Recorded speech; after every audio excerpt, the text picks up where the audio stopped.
What's up, everybody? This is Kerry. In previous videos, we've seen how well divisional underdogs cover the spread in week 1 of the NFL season. But why is this trend so strong? What happens in these games that make this occur so frequently? In this video, we're going to pull apart a simple formula that describes when a team covers the spread. We're going to look at our data from 2015 to 2022 and use our Python code to try to uncover the reasons. Along the way, we might even discover new trends. Let's look at how strong divisional underdogs are at covering the spread in week 1. In our previous video on week 1 trends, we've seen that they cover the spread 2/3 of the time in week 1 games from 2015 to 2022. In 7 of the 8 seasons, betting on divisional underdogs has been profitable. When we say profitable, we're assuming the bets are made with -110 odds. That means that divisional underdogs must cover the spread in more than 52.39% of our games. But how does a team cover the spread?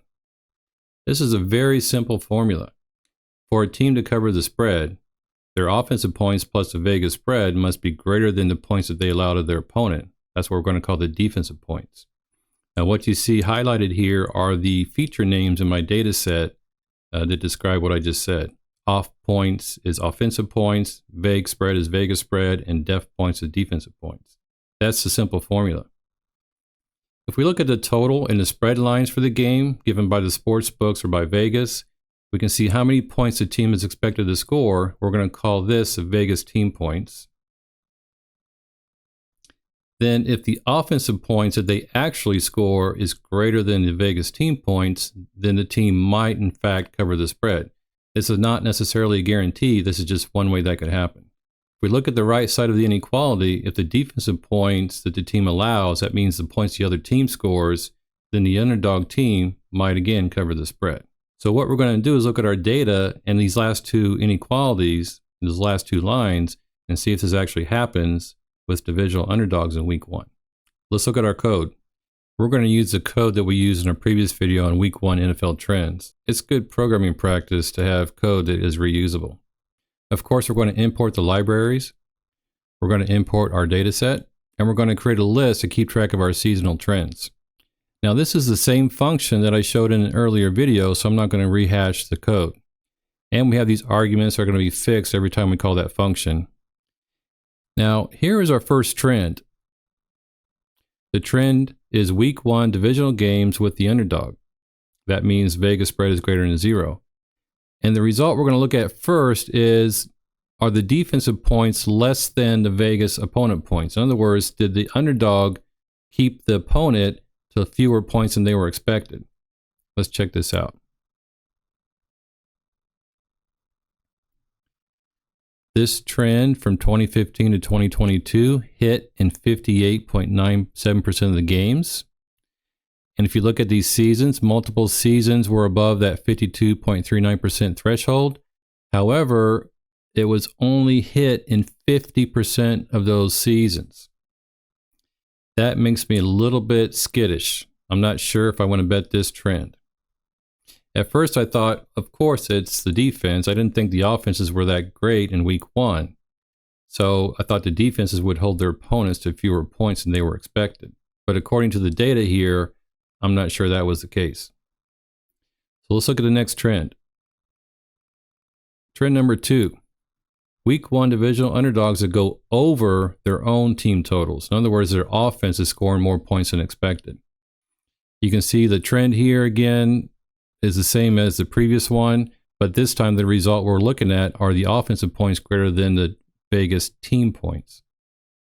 Let's check it out.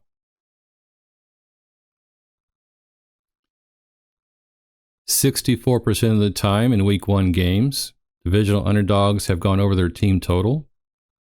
And this has hit in multiple seasons. In fact, it has hit in 5 of the 8 seasons, 62.50%.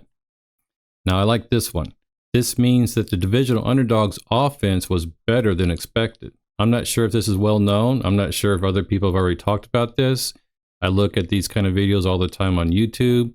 I look at different shows, and I'm not sure if I've heard this or not. Maybe I have. Maybe you have. But this looks like a pretty good trend. Now, in our previous video, we also looked at underdogs that won 4 to 6 games in the previous season cover the spread. And I was just curious. These are not divisional underdogs, but I was just curious if they also went over their team totals. You can see the trend here. And again, the result is offensive points greater than the Vegas team points. Let's check it out.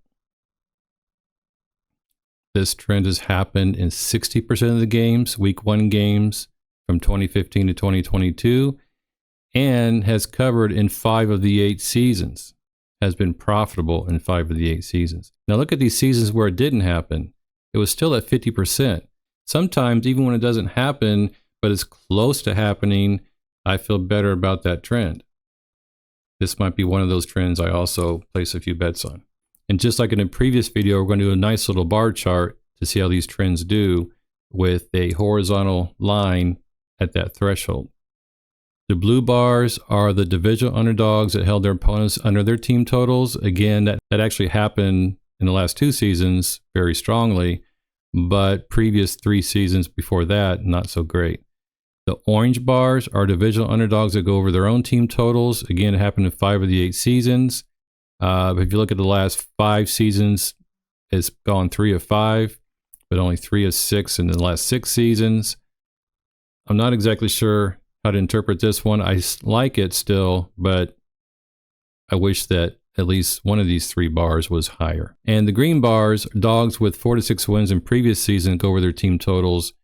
Again, that has happened in the last 2 seasons. 5 of the 8 seasons we're talking about here. And in these 2020, 2018, and 2017, you see that they are almost there. So while these are new trends to me, I've not seen these before.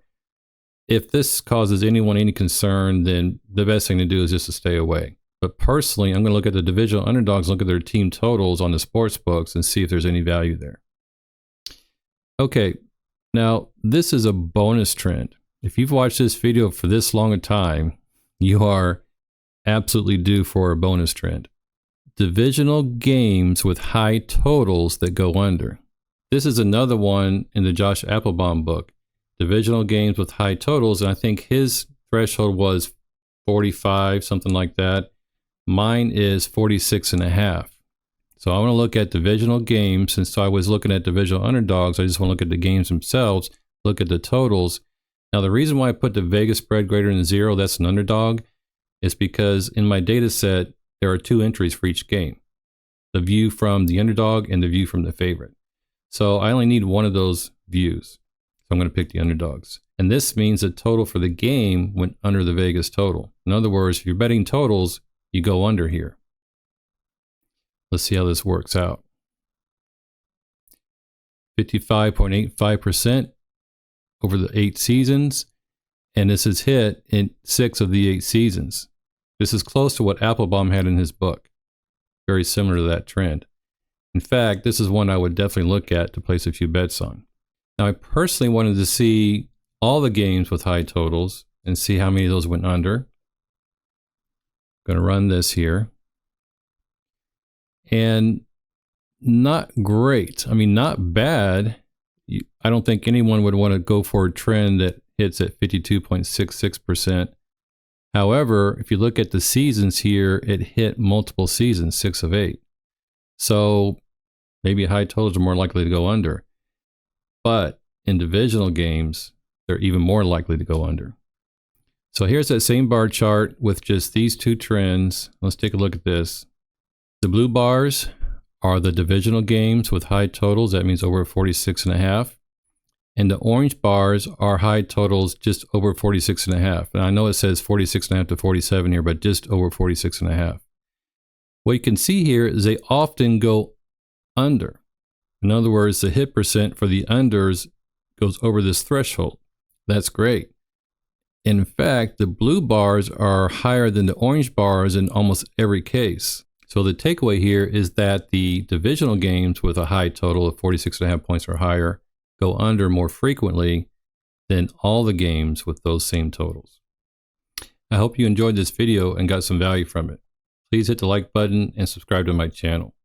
As before, I'm going to make a best bets video based on the information I presented here. Have a good one. As always, if you're not old enough or if you're a student athlete at an NCAA institution, please do not bet on sports.